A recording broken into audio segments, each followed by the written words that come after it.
Assalamualaikum ibu-ibu. Saya dengar tuh di belakang kalimat Denny itu sampai saya langsung cariin ayatnya.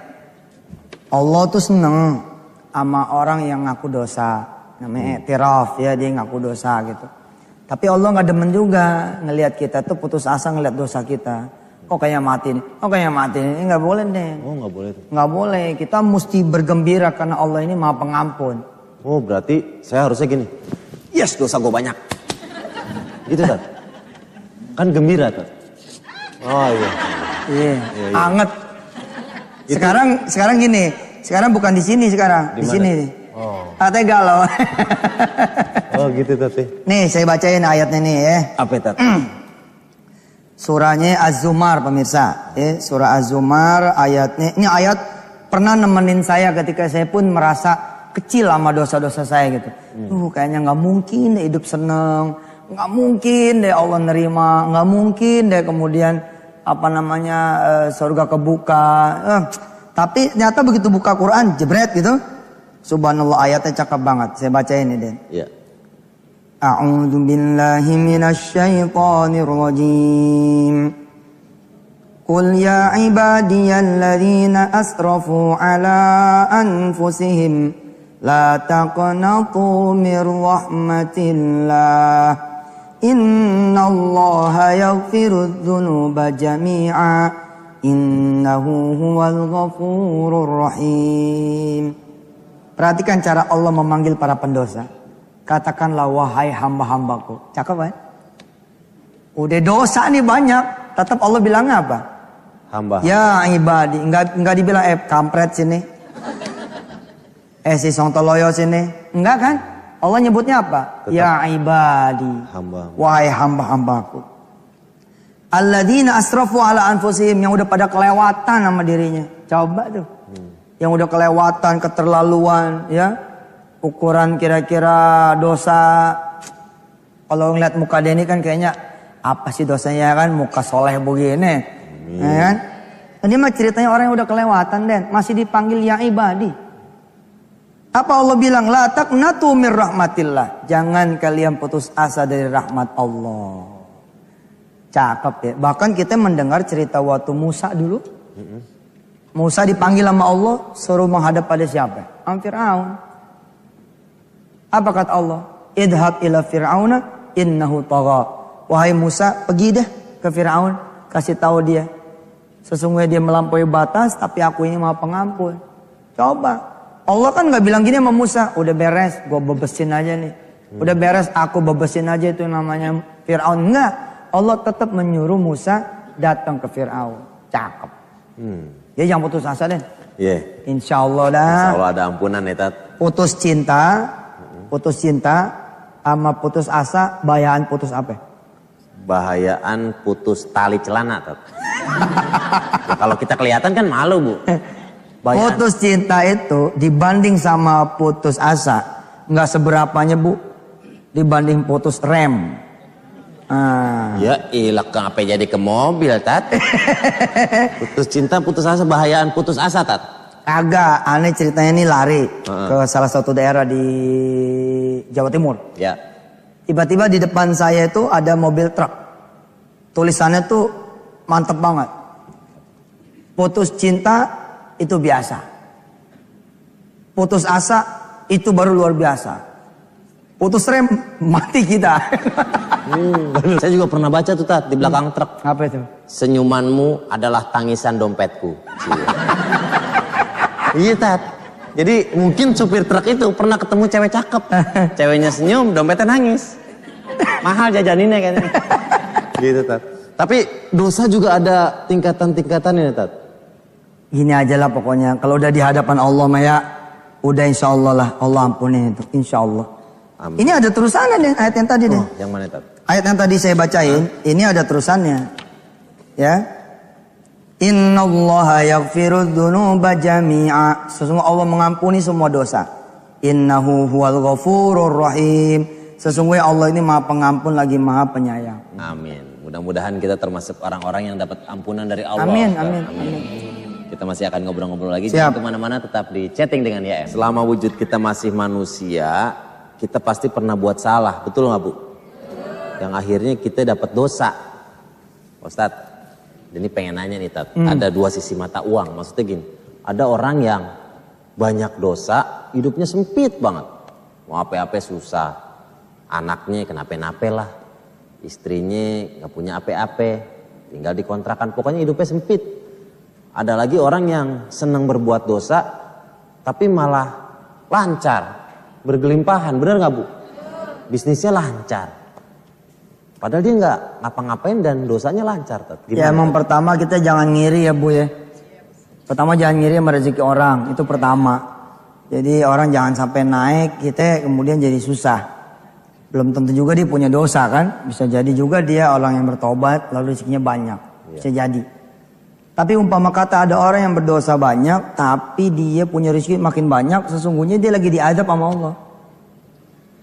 Lagi bertambah-tambah.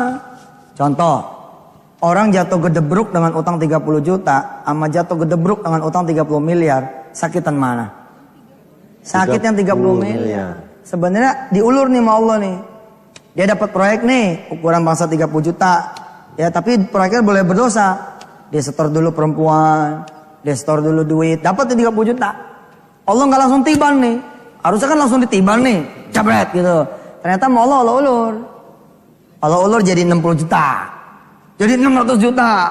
Jadi 1 miliar. Mestinya harusnya makin ngeri dia. Nah, Allah bilang makin lama orang gak bisa lepas. Gak bisa lepas dari kungkungan setan. Akhirnya kemudian makin gede. Dijatuhin sama Allah pas gede itu. Nih betulan pas saya habis terawih ini kita bawa nih Qur'annya ini. Subhanallah dan mesti hati-hati kita. Iya. Ini Allah bilang begini ya. Wa akharuna murjauna li amrillahi imma yu'adzibuhum wa imma yatubu alaihim wallahu alimun hakim. Ada pula orang-orang yang ditangguhkan sampai keputusan Allah itu datang. Mungkin Allah akan mengazab mereka dan mungkin Allah akan menerima tobat mereka. Allah Maha mengetahui lagi Maha bijaksana. Walladzina ittakhadhu masjidan diraran wa kufran wa tafriqan bainal mu'minina wa irsadan liman haraballaha wa rasulahu min qabl. Wala yahlifunna in arna illa husna wallahu yashhadu innahum lakadzibun. Dan ada pula ya orang-orang yang kemudian disebut oleh Allah nih, maaf di ayat 118-nya, wa 'alal thalathatil ladzina khulifu hatta idza daqat 'alaihimul ardu bima rahubat wa daqat 'alaihim anfusuhum wa dhannu alla malja'a minallahi illa ilaih thumma taba 'alaihim liyatubu innallaha huwat tawwabur rahim. Hingga ketika bumi terasa sempit bagi mereka, padahal bumi itu luas dan jiwa mereka pun telah terasa sempit bagi mereka. Serta merta mereka mengetahui bahwa tidak ada tempat lari dari siksaan Allah kecuali kembali kepada Allah. Saya pernah ngalamin yang begini nih, hidup sempit banget. Ngelihat polisi jeder atau hati takut gitu. Ngelihat orang datang klakson ya. Padahal cuma klakson doang, jantung copot. Orang parkir depan rumah, kita nggak bakal keluar tuh seharian penuh. Padahal mungkin orang tuh cuma parkir, nggak mau nyari kita. Itu belum mati udah sakit kita. Bagaimana lagi udah mati itu. Alhamdulillah Allah datang nolongin. Allah tuh pengen banget ngelihat kita tobat. Ada onta penuh dengan barang dagangan. Onta nih hilang. Kira-kira sedih nggak tuh yang punya? Sedih. Nah ketika onta ini balik dan barang dagangannya utuh, seneng gak tuh orang? Senang. Nah Allah lebih senang lagi deh ngelihat orang yang udah hilang dosa dia balik lagi. Nah pas banget nih Tat, sama tamu yang akan Denny undang ke sini Tat. Aneh juga denger tuh. Nah ini julukannya MM. Iya. Biasanya kan Master Magister. Ini Master Maksiat. Subhanallah. Master maksiat tuh kalau udah maksiatnya aja udah nakal. Ini masternya. Iya Chandra ya. Itu dia kita undang. Ini dia kita akan berbagi pengalaman sama kita semua di sini. Chandra Sun Soekarno. Agak unik Tat. Julukannya MM. Master maksiat. Dia waktu ke rumah aneh tahun berapa itu ya? Tahun 2008. Hah? 2007-2008an. 2007-2008 dia ke rumah aneh, dia ngenalin diri. Saya Chandra MM. Saya bilang belagu amat nih orang pakai nyebut-nyebut S2 segala gitu. Nggak taunya master maksiat, mantap. Itu dari siapa itu, Bu? Ya itu bercanda, teman-teman aja. Oh, teman-teman. Teman-teman waktu sesama di Unjar. Universitas Jahiliyah. Wah, tuh. Gelarnya MM, kampusnya Unjal. Universitas Jahiliyah. Wah, lulusannya keren tuh. Oh. Rektornya yang gue temen tuh siapa tuh? Saiton kayaknya. Kalau kita kan digini nama rektor. Oh, itu yang tadi yang itu bisa kenapa? Sebandel apa, Bang? Ya itu teman-teman waktu dari kerja lah, udah lulus dari sekolah dari Undip kerja ya kita kan ya bendelnya orang kerja gimana sih? Bendelnya orang kerja paling berkutat sekitar uang haram. Oh, hanya di situlah. Dan lain-lainnya lah yang mungkin teman-temannya nggak usah disebut ya. ya. Teman-temannya benar ya dah. Sehingga Molimo. Molimo orang teman-teman memberi julukan segitu. MM itu. MM itu. Tapi julukan itu membuat Mas Chandra ini menjadi kaget sebenarnya. Artinya sudah segitunya kah gitu. Sehingga dia memulai perjalanan baru. Nah ini yang menarik nanti kita gali dari beliau ini. Oke. Banyak loh Bang di luar sana yang pengen sekali kembali tapi dia nggak bisa kembali. Kenapa? Karena mungkin pekerjaannya yang kalau dia lepas gimana ntar anak bini saya. Yang kalau dia lepas nanti gimana utang saya. Kalau dia lepas nanti gimana masa depan saya, itu banyak. Banyak yang nggak bisa kembali. Jadi kalau ada orang yang udah bisa keluar dari jeratan setan, oh itu hebat sekali. Nah makanya kita akan ngobrol-ngobrol lagi Tat. Ya. Bagaimana proses nakalnya Mas Chandra sampai dia ketemu titik balik, ketemu putar balik, ketemu sama Allah Subhanahu. Wah itu Tat liputannya seorang anak yang curaka juga tuh Tat. Orang emak-emaknya maksa-maksa minta duit. Akhirnya terjadi sesuatu sama dia. Kecelakaan Tat. Emang kita kalau boleh milih dosa ya, mendingan jangan sama emak kita dah. Bener ya kalau milih, kalau emang bisa memilih, tentu kita tidak boleh memilih. Tapi kalau bisa jangan sama emak kita deh. Repot urusannya. Kontan balasannya. Bayarannya kontan. Tuh. Kalau yang lain kan bisa dicicil ya Tat. Kira-kira dosa bisa dicicil tuh Bu ya. Maksudnya kalau sama orang tua, aduh dosa besar ya Tat. Kalau Mas Chandra. Nah Mas Chandra ini kan julukannya juga MM-nya ada 2 nih Tat. Apa itu? Master Maksiat. Alhamdulillah sekarang MM juga tuh. Member masjid. Masya Allah. Luar biasa. Jadi Mas Chandra ini merasa tidak nyaman kalau nggak sholat di masjid. Gitu, Mas. Ceritain lagi dong Mas tentang perubahan dari MM yang pertama ke MM yang kedua. Itu terjadinya waktu tahun 2005. 2005. Saya dipaksa oleh ibu saya untuk umroh. Dipaksa umroh awalnya. Waktu itu saya punya kakak yang sakit. Kakak saya itu pengen umroh. Tapi kakak saya itu nanti tawaf sa'i itu harus pakai kursi roda. Itu kakak saya minta tolong ke ibu saya. Ibu saya kan nggak bisa sama-sama wanita. Akhirnya minta tolong ke saya. Jadi itu ada 4 tiket untuk saya, kakak saya, ibu saya, dan ponakan saya, anak kakak saya. Saya ditelepon ibu saya, ditanya, kamu mau gak nganterin kakakmu? Oh siap Bu, ke Bandung, Surabaya? Enggak, disuruh nganterin ke Mekah. Lemes saya waktu itu. Kayaknya belum waktunya gitu ya. Ya, karena saya waktu itu merasa saya itu masih kotor sekali ya. Belum waktunya, belum pantas saya ke sana. Nanti kalau saya ke sana, Masjidil Haram Nabawi itu terkontaminasi oleh kekotoran saya. Itu kenapa di saat ngerasa kotor, kenapa nggak mandi aja? Masih tetap kotor, yang kotor bukan luarnya. Dalamnya, masa digosok dalamnya? Iya, iya itu. Benar-benar, kotor luar pakai sabun, mandi, kotor dalam pakai tobat. Jadi sampai merasa gitu ya, merasa kayaknya belum layak, belum pantas saya ke sana. Tapi akhirnya pergi. Akhirnya singkat kata setelah saya banyak masukan-masukan dari beberapa teman yang kebetulan juga Ustadz, kita berangkat berempat. Saya, ibu saya, istri saya, akhirnya saya ikut dengan saya. Ibaratnya saya di sana hanya babysitter. Setiap tawaf sa'i saya dorong kakak saya. Ada lagi satu jamaah bapak-bapak yang umurnya 60, beliau pikun. Saya gandeng kemana aja. Pak ikut saya aja. Yang ada pengalaman yang mungkin gak menarik ya. Begitu orang kalau begitu lihat Ka'bah, mesti bergetar dan nangis. Begitu saya lihat Ka'bah, itu blank. hambar. Saya hanya kagum, oh bangunan ini tuh hebat ya, bisa mempersatukan umat Islam, sholat menghadap ke sini. Hanya itu. Begitu pula di makam Rasul. Saya lihat semua kok pada nangis. Ente nggak nangis ya? Saya biasa aja blank. Karena saya orang seni, orang perumahan. Saya lihat intronya Nabawi, saya bilang, ini bisa saya buat rumah di Semarang. Itu batu alam saya ambil dari Cirebon, yang itu dari Muntilan. Jadi jiwa seni saya yang berkembang. Malah mikir buat ngopi pas ke Masjid Nabawi ya. Ya, jiwa seni saya. Bukannya mikir tobat, malah pengen bikin rumah. Sampai ibu saya akhirnya tanya ke saya, kamu tadi nangis, saya terpaksa buang, iya bu saya nangis. Tapi 2-3 hari sebelum saya pulang, saya berdoa ke Ka'bah. Di depan Ka'bah tuh saya berdoa. Ya Allah, terima kasih engkau telah memanggil saya ke sini. Ibaratnya tuh, memang kan saya tuh belum layak ke sini.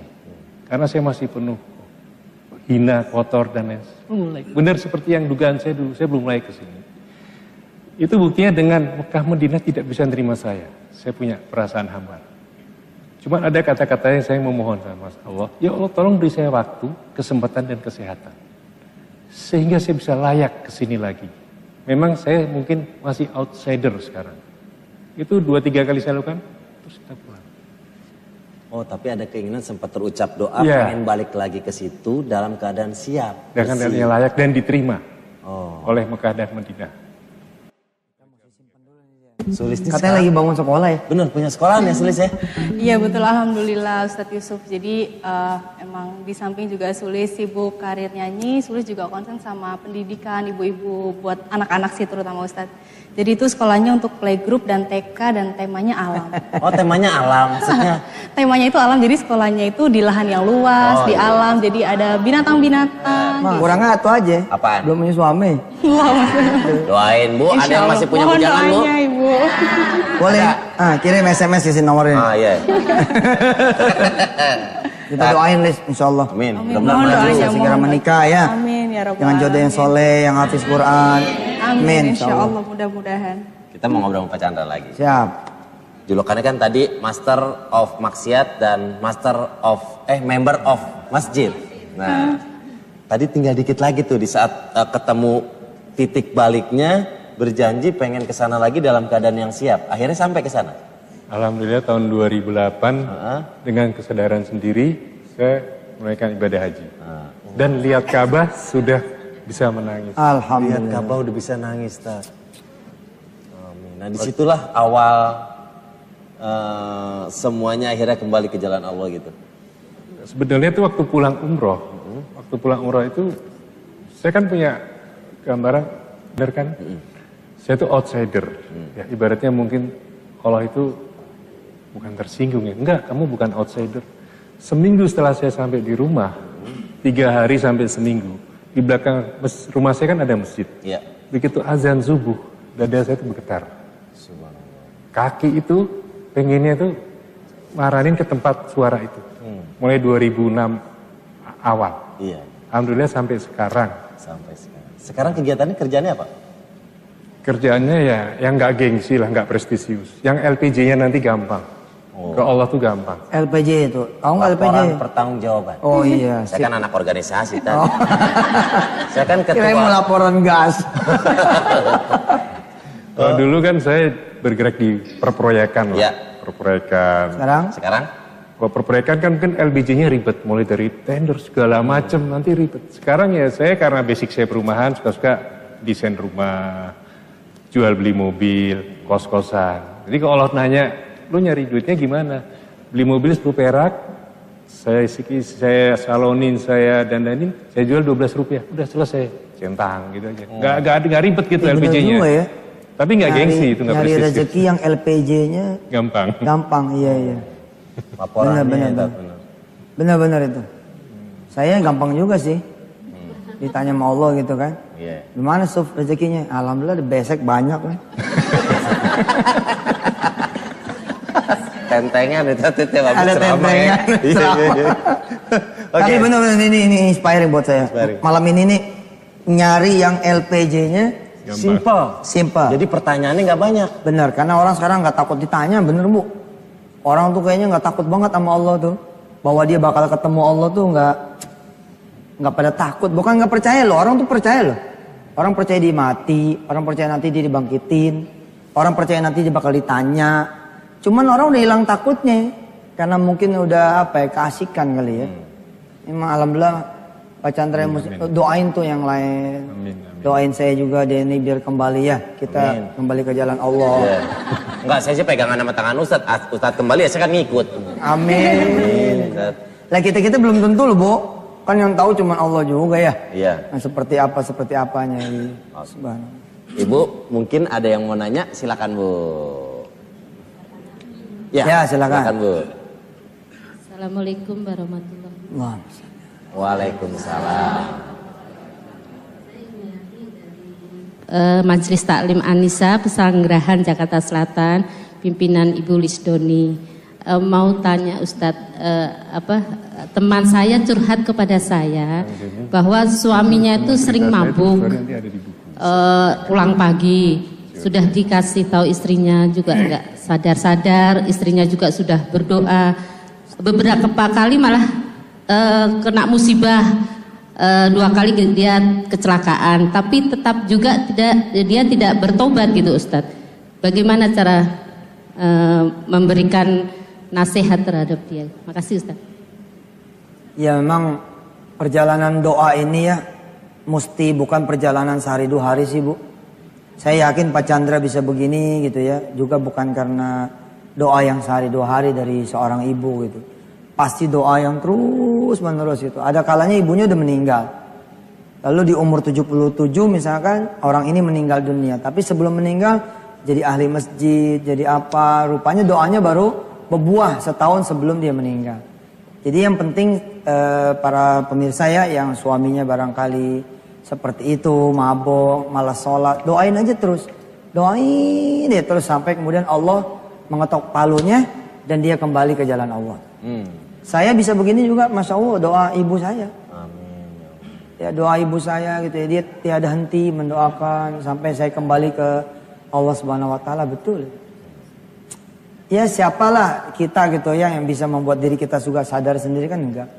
Pasti ada doa istri, doa anak. Mungkin doa guru kita. Atau doa teman-teman kita doa. Yang paling kelihatan kan doa kaum muslimin kan.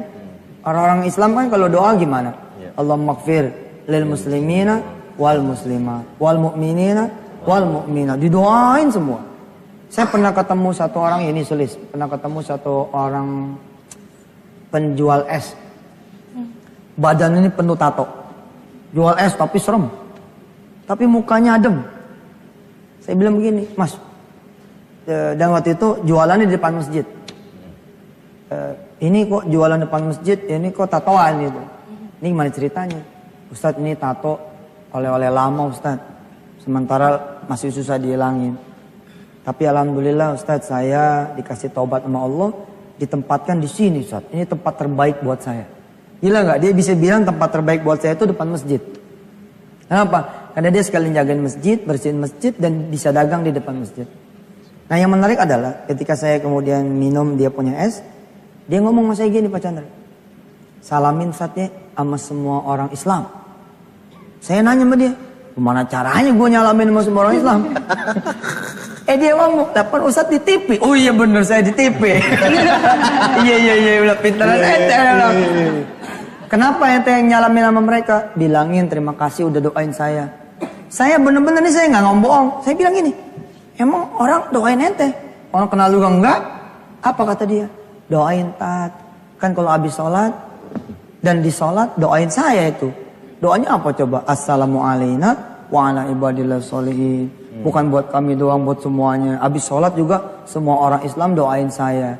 Jadi gara-gara doa teman-teman itulah yang saya tidak kenal yang membuat saya bisa kembali kepada Allah Subhanahu. Masya Allah betul. Kecil, simpel, tapi benar. Kita baru sadar. Saya baru enggak tuh, Tat. Iya benar. Didoain. Didoain sama semuanya gitu. Jadi semua orang sebenarnya berpotensi nih untuk kembali ke jalan Allah. Semua orang sebenarnya berpotensi kembali ke jalan Allah. Luar biasa. Tetap bareng kita ya di chatting dengan YF. Mas Chandra pernah berada di tempat yang gelap, insya Allah sekarang udah terang. Amin. Bisa ceritain nggak kenapa waktu dulu pindah kerja? Padahal dulu kan udah nyaman banget gitu kerjaan yang dulu. Akhirnya keluar. Gimana Mas? Memang dulu pekerjaan saya itu cukup prestisius dan bergengsi. Bergengsi, income besar. Ya, kan besar. Tapi itu hasil yang saya dapat memang agak banyak ya. Tapi di situ bercampur dengan uang-uang yang haram, bahkan mungkin hampir semuanya. Kalau yang makan itu uang haram itu saya sendiri, itu tanggung jawab pribadi saya dengan Allah. Masya Allah. Kalaupun saya masuk neraka, saya sendiri yang masuk neraka. Ya. Tapi kalau bawa orang lain ya. Tapi anak istri saya itu salah apa mereka? Mereka tidak punya salah apa-apa. Tapi kok tiga-tiganya saya berikan mereka uang haram. Subhanallah. Saya kan menjuruskan mereka. Nah itu para suami itu ya, terutama Yusuf Mansur dan Denny, tahu-tahu semua. Iya benar, saya juga suami juga kan. Benar itu pemikiran. Boleh diulang sekali lagi kalimatnya? Kalau yang makan uang haram itu saya sendiri, Lalu masuk neraka, itu tanggung jawab saya pribadi dengan Allah. walaupun masuk neraka. Walaupun saya masuk neraka itu pribadi saya Allah. Tapi anak istri saya kan nggak salah apa-apa. Mereka masih pure, murni, bersih.